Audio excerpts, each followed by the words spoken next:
Dušan Kosič, prihaja nov obračun v tem silovitem ritmu igranja tekem. Čaka nas lokalni derbi v Velenju ob 16.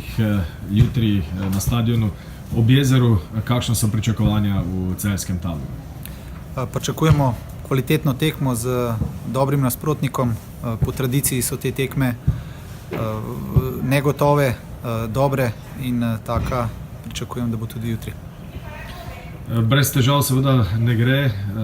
Vidmajer je prejel karton, zaradi katerega tokrat ne sme igrati. Se pa vrača Žan Benevičič. Kako boste sestavili ekipo, kako boste zakrpali vrzel na levi strani obrambe? Imamo svoje igralce, ki pridno trenirajo, seveda imamo rešitve za nastale probleme.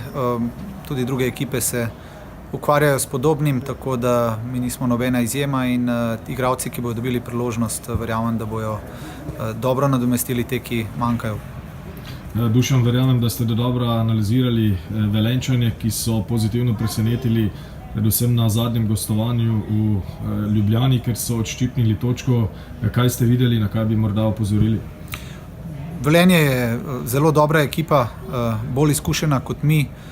Igrajo že dolgo skupaj in so seveda neugodni, kar so pokazali tudi v Ljubljani, da imajo kvaliteto in seveda lahko samo ponovim, da nas čaka težka naloga, ki pa smo ji lahko kos. Dušan, najlepša hvala za pogovor in veliko sreče ob jezeru. Hvala.